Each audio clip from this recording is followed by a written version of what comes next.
नाही, पण कधी त्यांनी सांगितलेल्या अनुभवाच्या रस्त्याने तंतोतंत जर तुम्ही अनुकरण करीत गेला तर तुम्ही सुद्धा त्याच ठिकाणी पोहोचणार. कुठं? भरवशानी भेटे पांडुरंग.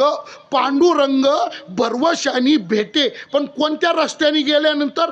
तुका म्हणे तुम्ही चला याची वाटे. ज्या वाटेने आम्ही गेलो ना, या वाटेने तुम्ही चला. या वाटेचं वैशिष्ट्य काय?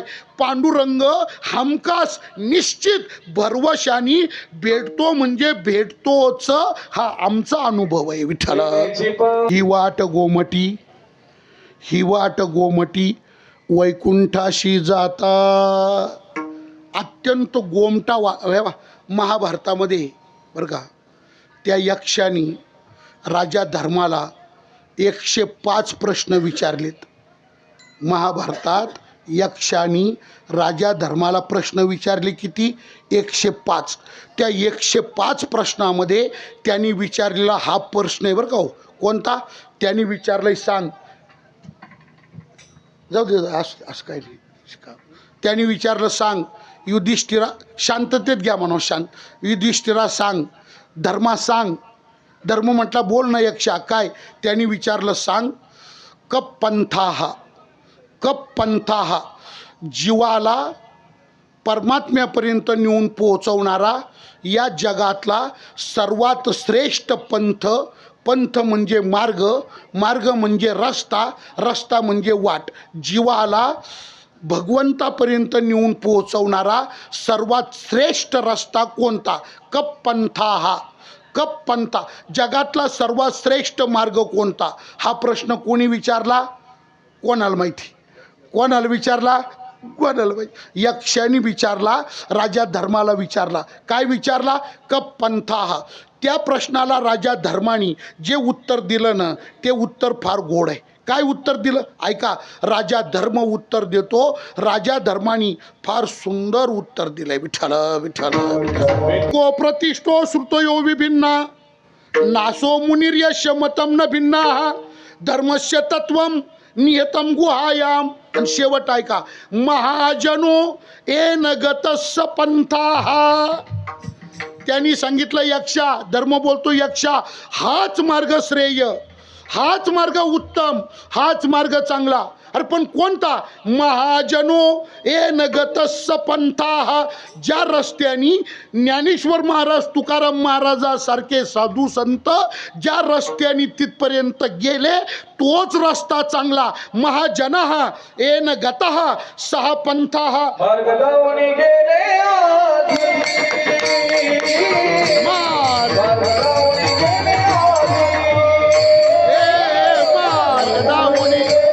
दयानिधी संत ते संत ज्या रस्त्याने गेले. महाजनाहा, महाजना म्हणजे संत. महाजनाहा, महाजनो येन गताहा, ते ज्या रस्त्याने गेले. महाजनाहा येन गताहा सहा पंथाहा. त्याला रस्ता. मला काय बोलायचं आहे?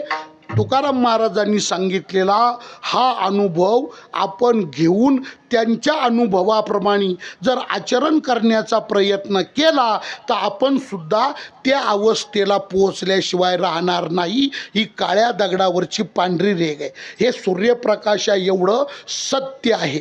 मग अनुभव काय? मग तुकाराम महाराज त्यांच्या परमार्थ साधनेचा अनुभव सांगतात. महाराज अनुभव काय? पण आता एक ऐका, अनुभव मात्र तुम्हाला न पटणार आहे.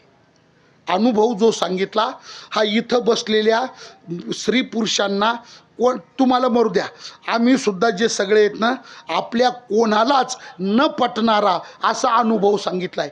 जो हा अनुभव जगत विलक्षण आहे. म्हणजे जगाच्या रूढीला सुसंगत नाही, जगरूढीच्या विसंगतच आहे. जगाची रूढी एका बाजूला आणि तुकाराम महाराजांचा अनुभव एका बाजूला. त्याच्यामुळे हा अनुभव मी सांगितला. अनुभव काय? अनुभवाचा विषय सांगितला, तुम्ही ऐकला, तो तुम्हाला पटूच शकत नाही, कसाच पटू शकत नाही.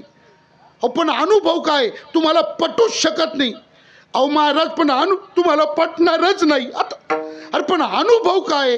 तर अनुभव काय ऐका, अनुभवाचे बोले मरणा हाती सुटली काया.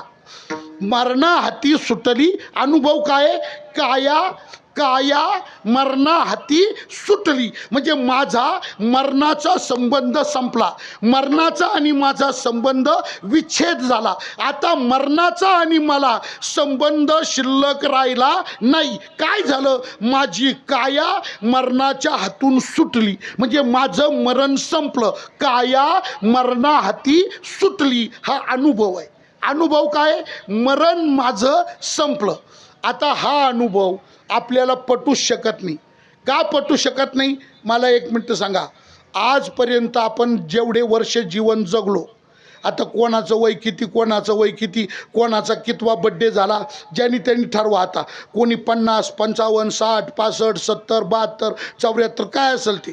पण एक मिनटं मला सांगा, आत्तापर्यंत जेवढं आयुष्य आपण या ठिकाणी जगलो, या सगळ्या उभ्या आयुष्यात आत्तापर्यंत तुम्ही मरणारे माणसं पाहिले का अमर झालेले माणसं पाहिले? हा, तुमच्या जीवनामध्ये अनुभव मरणाचा आहे का अमरत्वाचा आहे? बरं जाऊ द्या. आत्तापर्यंत तुम्ही बऱ्याच वेळा मसनात गेले का अमरधाममध्ये गेले? गेले कुठं तुम्ही आत्तापर्यंत? दुसऱ्याला पोचवायला, अग्निसंस्कार करायला गेले कुठं तुम्ही? मसनात गेले का अमरधामात गेले? अरे स्मशान वेगळं, अमरधाम वेगळं. काय झालंय महाराज, आपण स्मशानालाच अमरधाम नाव ठेवून दिलं. काय कळतच नाही बुवा. अरे स्मशान कुठं अमरधाम आहे का ते? तिथं गेलेला अमर झाला. अरे तो दडदडीत मेला, सगळ्यांच्या देखत मेला, आणि तू म्हणतो अमरधाम. कुठून काढला अमरधाम तुम्ही? मग आत्तापर्यंत आपण महाराज, एखाद्या गावात मंदिर नसल, विठ्ठलाचं, रामाचं, कृष्णाचं, काय या मारुतीचं, एखाद्या गावात मंदिर नसल, मंदिरा वाचून एखादं गाव असल, पण स्मशानभूमी नाही असं एखादं गाव आहे का? एखादं गाव असं असेल तिथं देऊळ नसल, पण स्मशानभूमीच नाही असं गाव आहे का तुमच्या पाहण्यात? असं गावच नाही महाराज. याचा अर्थ काय? आपल्या सगळ्यांच्या जीवनातला अनुभव आहे मरणाचा. आपण आत्तापर्यंत उघड्या डोळ्यांनी माणसं पाहिले मरणारे. आपण फक्त अमर झालेलं कोणी पाहिलं का तुम्ही? आपल्या शास्त्रामध्ये 7 चिरंजीव सांगतात. शास्त्रामध्ये चिरंजीव किती सांगितले? 7. अश्वत्थामा बलिर्व्यासो हनुमांश बिभीषणा कृप परशुरामस्य सप्तैती चिरंजीविना. अश्वत्थामा, बली, व्यास, हनुमान, बिभीषण हे 7 चिरंजीव सांगितले. मला एक मिनिट सांगा, या 7मधला एखादा कधी दिसला का हो तुम्हाला? कुठं आळंदीच्या वारीत, पंढरपूरच्या वारीत, काही दिंडीमध्ये काही दिसला का हो कधी कोणाला? याचा अर्थ काय महाराज? ऐका बरं का, चिरंजीव झालेल्याला सुद्धा मरावं लागतं. विठ्ठल विठ्ठल. शास्त्रामध्ये चिंतन असं आहे, हे बा, चिरंजीव, आता तो मूळ शब्द संस्कृत आहे आणि मूळ शब्द आहे चिरंजीवी. चिरण अधिक जीवी बरोबर तो शब्द होतो चिरंजीवी. त्याला आपण अपभ्रष्ट रूपात चिरंजीव म्हणतो. पण ऐका बरं का, चिरंजीव हा शब्द वेगळा आणि अमर हा शब्द वेगळा. चिरंजीव झाला म्हणजे तो अमर नाही झाला. चिरंजीव झाला, अमर झाला का तो? अमर शब्द वेगळाच आहे, अमरचा अर्थ वेगळा आहे, चिरंजीवचा अर्थ वेगळा आहे. चिरंजीव झाला म्हणजे तो अमर नाही झाला. मग चिरंजीव झाला म्हणजे काय झालं? तर ऐका, चिरंजीवी हा शब्द आहे ना, तो त्याच्यामध्ये चिरण या शब्दाचा अर्थ आहे, चिरण म्हणजे दीर्घ, चिरण म्हणजे दीर्घ, आणि जीवी, तो चिरंजीवी झाला याचा अर्थ दीर्घजीवी झाला. त्याचं आयुष्य वाढलं, त्याला आयुष्याची मुदत वाढून भेटली. तो आता आजच मरायचा होता तर आता नंतर कधीतरी मरणार. म्हणजे चिरंजीव झाला म्हणजे काय झाला? तो दीर्घजीवी झाला पण अमर नाही झाला. चिरंजीव वेगळा आणि अमर वेगळा. शास्त्रामध्ये चिंतन असं आहे, चिरंजीव झालेल्याला 1 कल्प आयुष्य मिळतं. जो चिरंजीव पदाला गेला त्याला आयुष्य किती मिळतं? 1 कल्प. सृष्टीच्या कालगणनेमध्ये 1 कल्पाचा कालावधी जेव्हा पूर्ण होतो तेव्हा चिरंजीवाला सुद्धा मरावं लागतं. मग चिरंजीव झालेले सुद्धा मेले बुवा. या विषयाचा या प्रमाणाने कडेलोट केला, संपला विषय. काय? 1 मिनिट ऐका. सामान्य लोक मेले आपण पाहिले, चिरंजीव गेले. त्याच्यापेक्षा तुम्हाला एक सांगतो, काय, तुकाराम महाराज म्हणतात, भगवंतानी जेवढे अवतार या सृष्टीमध्ये धारण केले, मानव देह धरून परमात्मा कालच अवताराला आला, कृष्ण अवतार काल परवा केला आपण. मग एक मिनटं ऐका, जेवढे अवतार या शरीराला धरून परमात्म्याने या सृष्टीमध्ये घेतले, तर परमात्म्याला सुद्धा तो अवताराचा विग्रह सोडावा लागला. म्हणजे भाऊ जायचं आहे का लगेच? बर, आपले युवा नेते आदरणीय उदय भाऊ या परिवाराला सांत्वना देण्याकरता, त्यांच्या दुःखामध्ये सहभागी होण्याकरता खास वेळ काढून या ठिकाणी आलेले आहे आणि पुढे त्यांना जाण्याची घाई आहे. असतो ठीक आहे. विठाला विठाला विठाला. विषय काय सांगत होतो? 9 भी मर गए. पुढचा शब्द काय?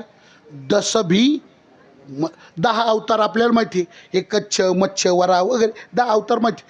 10 भी मर गए म्हणजे भगवंतानी, ईश्वरानी मानव देहाला धरून जे जे अवतार या मृत्यू लोकामध्ये घेतले, तर देवाला सुद्धा तो विग्रह धरून इथं थांबता आलं नाही. तो सुद्धा अपवाद नाही ठरला या नियमाला. त्याला सुद्धा हा विग्रह सोडावा लागला, त्याला शरीर सोडावं लागलं. फक्त काय असतं तुम्हाला एक सांगतो, ऐका बरं का. काय मोठ्यांच्या बाबतीत बोलताना जरा आदबीनी बोलावं लागतं. मोठ्यांच्या बाबतीत भाषा थोडी लाघवी वापरावी लागते, मर्यादा ठेवून बोलावं लागतं. मोठ्यांच्या बाबतीत असं उद्धटावानी बोलून चालत नाही. उर्मटासारखी भाषा मोठ्यांच्या बाबतीत वापरता येत नाही, कारण ते मोठे राहतात ना. मग त्यांच्याबद्दल भाषा जरा सौम्य अशी मवाळ बरं का, म्हणजे त्या आदरयुक्त भाषा मोठ्या. म्हणून प्रभू रामचंद्रांच्या बद्दल बोलायचं ठरलं ना, तर मग काय बोलावं लागतं? प्रभू रामचंद्र निजधामाला गेले.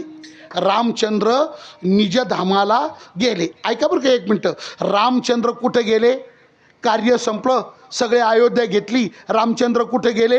रामचंद्र निजधामाला गेले. आता तुम्हाला खरं सरळ अर्थ सांगू की या शब्दाचा निजधामाला गेले याचा शुद्ध मराठीत सरळ अर्थ सांगू का? रामचंद्र निजधामाला गेले याचा अर्थ मेले. गेले म्हणजे मेले. भगवान कृष्ण निजधामाला गेले. फक्त मोठ्यांच्याबद्दल उर्मट भाषा वापरायची नसती, म्हणून निजधामाला गेले. राम निजधामाला गेले, कृष्ण निजधामाला गेले आणि पांडुरंगिरी मेले. मोठ्यांच्या बद्दल असं उद्धटासारखं बोलायचं नसतं. विठाला विठाला ठला. पण ऐका बरं का, मेले आणि निजधामाला गेले. अमरकोश बघा तुम्ही, अमरकोशात एका शब्दाचे पर्याय खूप अर्थ असतात, तुम्हाला सापडेल. अमरकोश बघा, मेले आणि निजधामाला गेले या दोन्ही शब्दाचा अर्थ एकच आहे. अर्थ कधी कधी काय असतं महाराज, अर्थ तोच काढायचा पण भाषा थोडी वेगळी वापरायची, शब्द थोडे असे फिरून वापरायचे.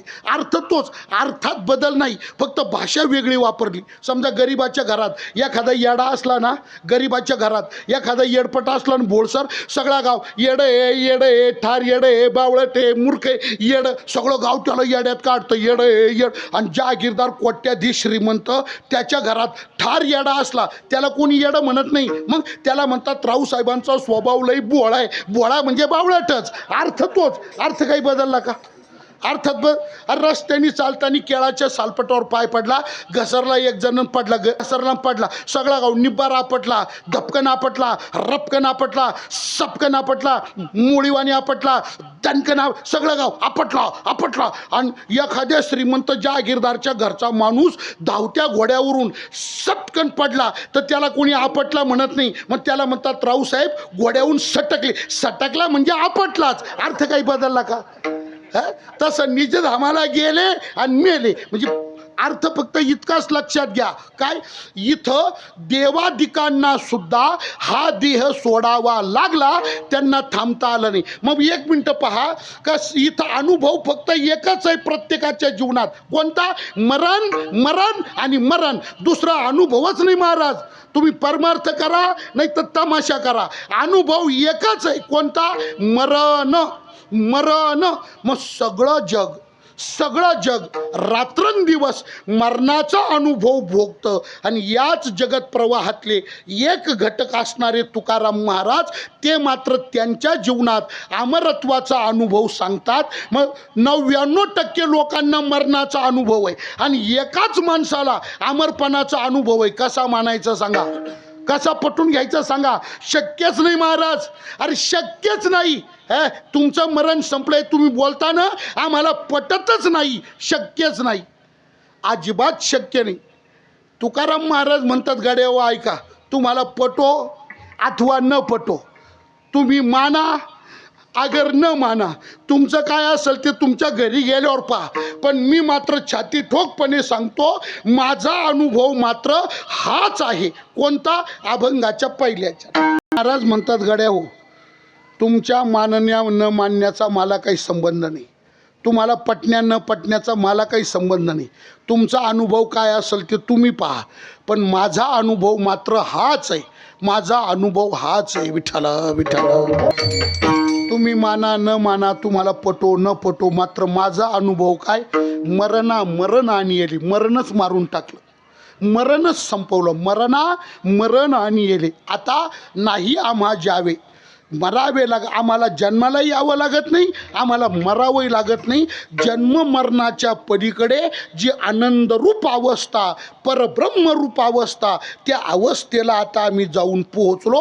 ही आमची अनुभूती आहे. हा गे माझा अनुभव, भक्ती माझा अनुभव हाच, हा पहा माझा अनुभव केला देव आपुला, हा आमचा अनुभव आहे. अनुभव काय? काया मरणा हाती सुटली, मरणाचा संबंध संपला. जाणकार ऐकणारे, बुद्धिमान ऐकणारे काही लोक ते विचार करायला लागले, आपण तर मरण अनुभवतो. एक मिनटं, काही माणसं, आपण सगळेच, काही माणसं म्हणण्यापेक्षा आपण सगळेच मरण येऊ नये म्हणून किती प्रयत्न करतो आपण मरू नये, आपल्याला मरण येऊ नये म्हणून किती दक्ष राहतो, किती सावध राहतो, किती तत्पर राहतो, काय काय प्रयत्न करतो. मरण येऊ नये म्हणून काय काय प्रयत्न करतो. काही माणसं मॉर्निंग वॉकला जातात, मॉर्निंग वॉक 7-7 किलोमीटर पायी पार काही माणसं जॉगिंग करतात. काहींना फिरायला जमत नाही, त्यांनी ते ट्रेडमिल घरात आणून ठेवले, ट्रेडमिल त्याच्यावर पळतात. काही माणसं जोर बैठका काढतात, जोर बैठका 100-100, 200-200 जोर बैठका काढतात. का? शरीर तंदुरुस्त राहावं, शरीर तंदुरुस्त राहावं, निरोगी राहावं. आणि शरीर निरोगी राहावं, तंदुरुस्त राहावं, याचा पर्याय अर्थ काय? लवकर मरू नये. लवकर मरू म्हणजे आपल्याला काही काही माणसं खुराक खातात, लवकर मरण येऊ नये, शरीरात ताकद राहावी, एनर्जी, त्याच्याकरता काय करतात? खुराक खातात, खुराक. आता फक्त खुराकाचे प्रकार 2. आमचा खुराक वेगळा आणि तुमचा खुराक वेगळा. आमचा आणि तुमचा म्हणजे एक खुराक रविवारचा आहे, संडे, हा तो तुमचा खुराक संडे. आणि आमचा खुराक काजू, बदाम, खारीक, खोबरं, मनुका, चारोळी, अक्रोड, पिस्ता, आणि गीर गाईचं, गावठी गाईचं गावरान तूप. माणसं त्याचे लाडू बनवतात, हिवाळ्यामध्ये खातात, काही 12 महिने खातात, काही गावरान गाईचं दूध पितात, सकाळ दुपार संध्याकाळ 3 टाईम. जर्शीचं नाही, म्हशीचं नाही, गावरान गाईचं दूध पितात, गावठी गाईचं दूध पितात. हे सगळं कशा करता सांगा? काही माणसं नित्य शुगर तपासतात, BP तपासतात. सकाळी उठला, झोपेतून उठला का ती पिन टोचून घेतो, रोज शुगर तपासतात. कशा करतात तपासतात? साखर वाढू नये याचाच अर्थ मी मरू नये, BP वाढू नाही म्हणजे अर्थ काय याचा? अरे मरण येऊ नये म्हणून काय प्रयत्न करतात. काही माणसांनी फॅमिली डॉक्टर ठेवले आहेत, फॅमिली डॉक्टर. त्या डॉक्टरला एकच काम काय, त्या डॉक्टरनी सकाळ संध्याकाळ त्याच्या घरी यायचं आणि सकाळी संध्याकाळी रोज न चुकता त्याचा BP तपासायचा, शुगर तपासायची, सगळं त्याचं तपासायचं सगळं. आणि हे नित्य डॉक्टर येतो, रोज डॉक्टर येतो श्रीमंताच्या घरी. सकाळी साखर तपासतो, BP तपासतो, रात्री साखर तपासतो, BP तपासतो, रोज येतो, तपासण्या करतो. आणि तपासता तपासता एका दिवशी डॉक्टरच मरतो. मग हा काय राहतो? माणसं मरण येऊ नये म्हणून लाख लाख प्रयत्न करतात, लाखो प्रकारचे प्रयत्न करतात. पण प्रयत्न करता का आपल्या परिसरात घडले म्हणून सांगतो बरं का तुम्हाला. काय, मागच्या वर्षी मी एका दशक्रियेचं प्रवचन केलं. कुठं? दैवडीला, उजनी दैवडीला. दैवडीला एक दशक्रियेचं आपण प्रवचन केलं महाराज आरोटे सरांच्या.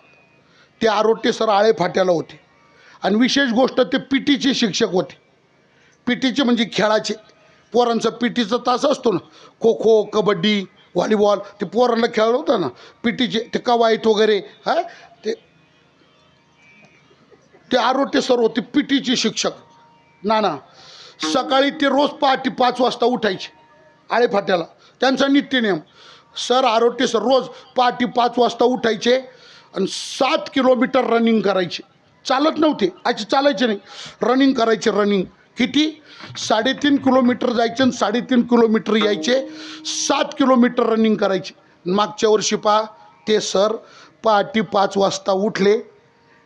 त्यांनी काय केलं, फिरायला जाण्याचा ड्रेस घातला. आता ते एक लई फॅशन आले. आता ती फिरायला जायची पॅन्ट वेगळी, त्याच्यावरचा T-शर्ट वेगळा, त्याचे ते बुटं, आता बुटं नाही म्हणायचे, शूज शूज शूज शूज ते हा, ते शूज आणि सॉक्स काळाप्रमाणे बोल, ते शूज वेगळे, सॉक्स वेगळे, ते सगळं वेगळं बरं का. आणि ते सरांनी ते ड्रेस वगैरे केला. पहाटे 5 वाजता बाहेर पडले, 3.5 किलोमीटर पळत पळत गेले. 3.5 किलोमीटर आले, घाम घाम झाला होता. घरी आले, ते बूट काढले आणि येऊन बसले. फॅन वगैरे लावला, नॅपकिन घेतला, अंगाचा सगळा घाम पुसला. घाम पुसल्यावर 5 मिनटं शांत झाले. 5 मिनटं शांत झाल्यानंतर 1 तांब्याभर घटा घटा घटा पाणी पिले. पाणी पिऊन तांब्या टीपॉयवर ठेवला आणि तांब्या ठेवायला वाकले, तसे जे पडले सर तसेच गेले. पुन्हा हुस नाही का फास नाही.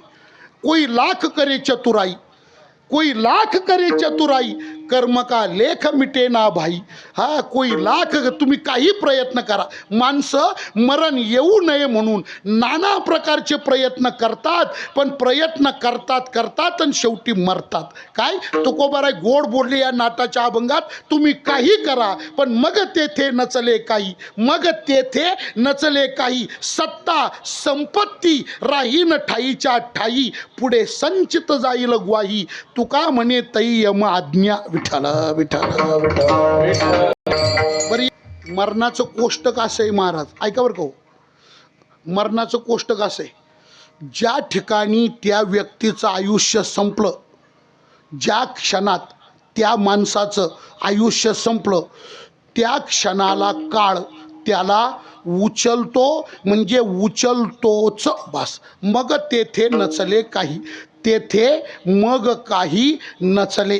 ते अहो त्याच्याकडं हजारो कोटी, अहो तो मुख्यमंत्री, सत्ता संपत्ती राहीन ठाईचे ठाई, तेथे मग नचले काही.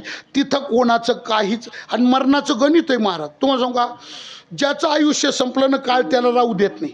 आणि ज्याचं आयुष्य शिल्लक आहे ना, त्यांनी मरायचा प्रयत्न करू द्या, आत्महत्येचा, काळ त्याला मरू नाही देत नाही.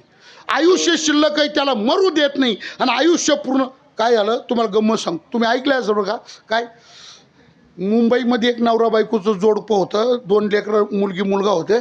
आणि ते नवरा यार आळशी, भयंकर आळशी, नुसता आळशी, काम नाही दाम नाही, नुसता खायचा पसरायचा, खायचा पसरायचा, खायचा, त्याच्यातच आयुष्य चाललं.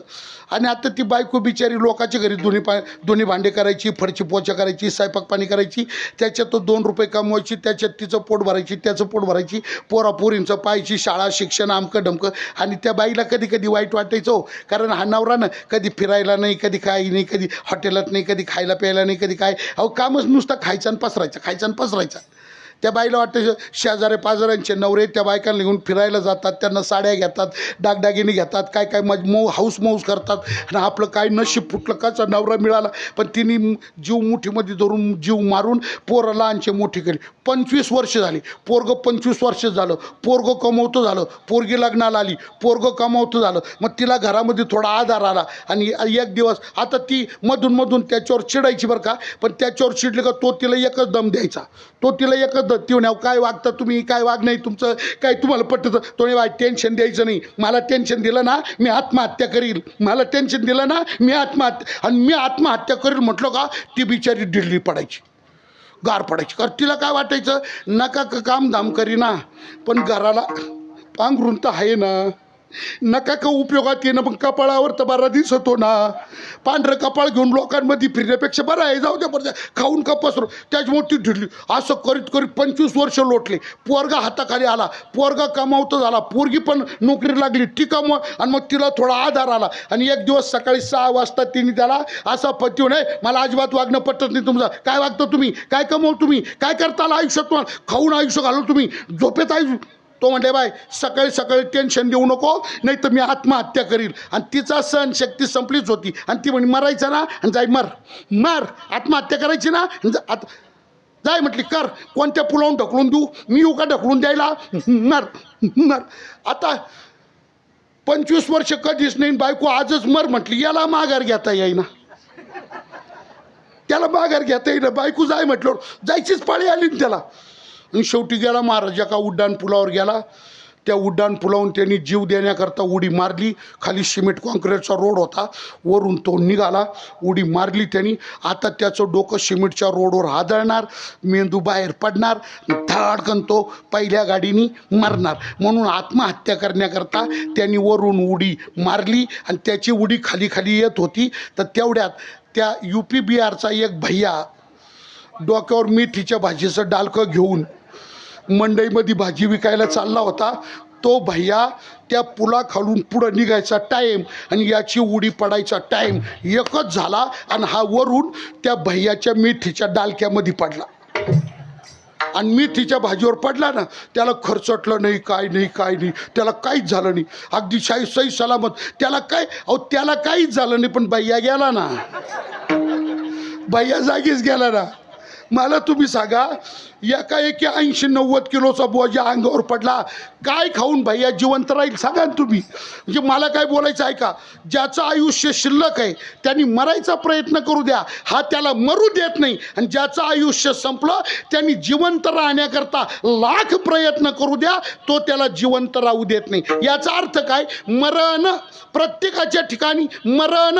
मग मरण अटळ आहे, मरण निश्चित आहे. अनुभव जर मरणाचाच आहे तर तुकाराम महाराज एकटेच कसे काय म्हणतात, मरणा हाती सुटली काया, काया मरणा हाती सुटली, असं महाराज बोलतातच कसं. बुद्धिवाद्यांनी तुकाराम महाराजांच्या बोलण्याची चिकित्सा केली. आणि त्यांनी प्रश्न उपस्थित केला, का हो काय तुकाराम महाराज वास्तववादी बोलतात का भावनातिरेकाचं बोलतात, भावनातिरेकानी बोलतात का वास्तवाचं बोलणं बोलतात.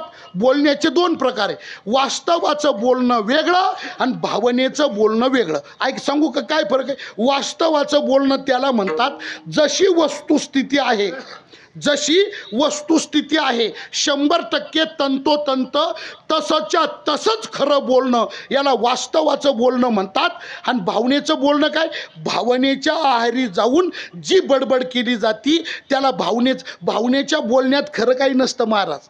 भावनेच्या बोलण्यात फक्त तिखटमीठ राहतं, नुसतं तिखटमीठ. आता आमच्यामध्ये सध्या तो लय प्रकार आहे, आमच्याकडे सगळा तोच प्रकार चाललाय प्रत्येकाच्या बाबतीत. आता माझं कुठेही नाव